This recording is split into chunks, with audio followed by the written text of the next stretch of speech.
In the name of Allah, today I will be teaching you 3 important principal auxiliary verbs.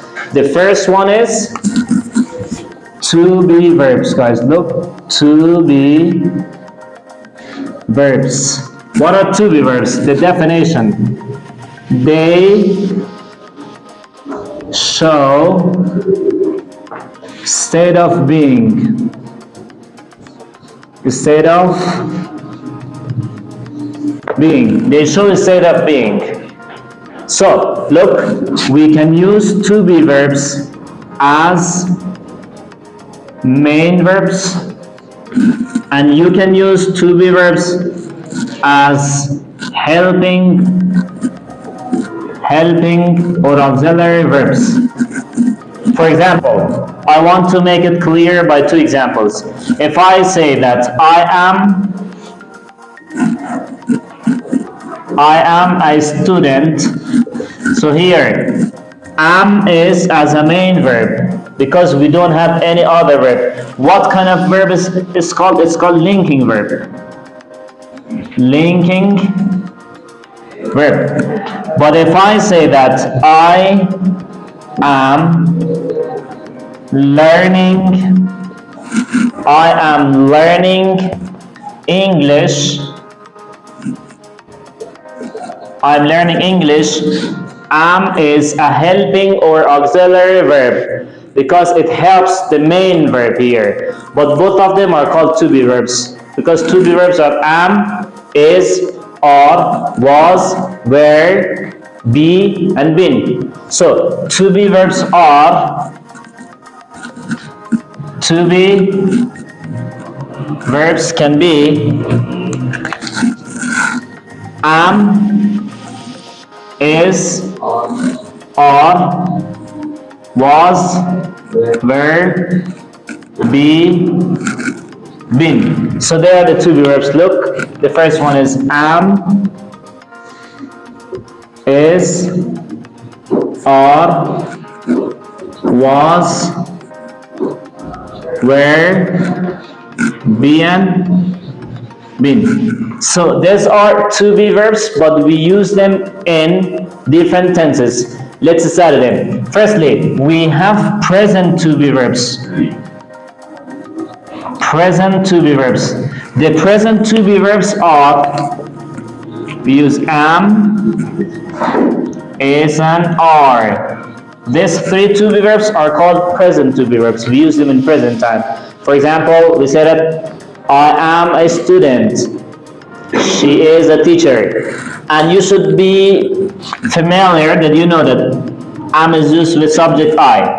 Is used with he, she, and it. And are can be used with they, you, and we. So these 3 are called present to be verbs. The second one is past to be verbs.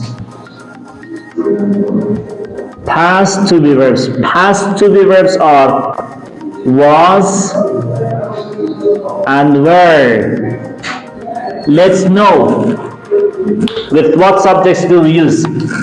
I, he, she, and it. We have 4. With this 4, we use was, and we have they, you, and we. With this 3, we use were.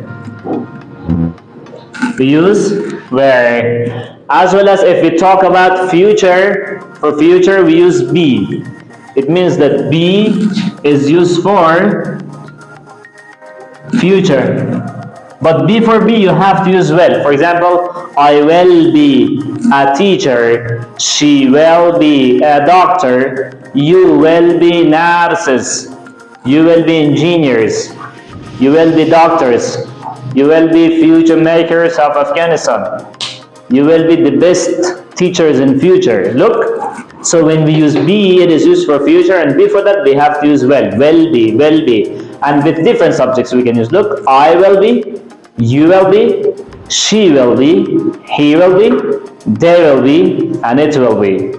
So been is used for perfect tenses like present perfect and past perfect. For example, I had been a teacher. Look, I had been a teacher.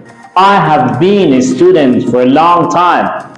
You have been my students for 6 months. They have been my teachers for 20 days. So we use am, is, are for present. We use was and were for past. And we use be for future. Finally, we use been for perfect tenses. When we use been with subjects, no matter, we can use with all. For example, I have been, you have been, she has been, he has been, it has been, they have been, you have been, or with past perfect, you had been, they had been, we had been, it had been, etc. So been is been, no changes. Only with past, if subjective pronouns are I, he, she, it, we use was. For example, I was a student, now I'm a teacher. I was a bad person, now I'm good.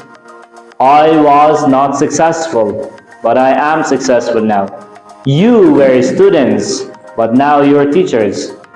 You were lazy, but you're smart now. So these are to be verbs. Today, I spoke about to be verbs.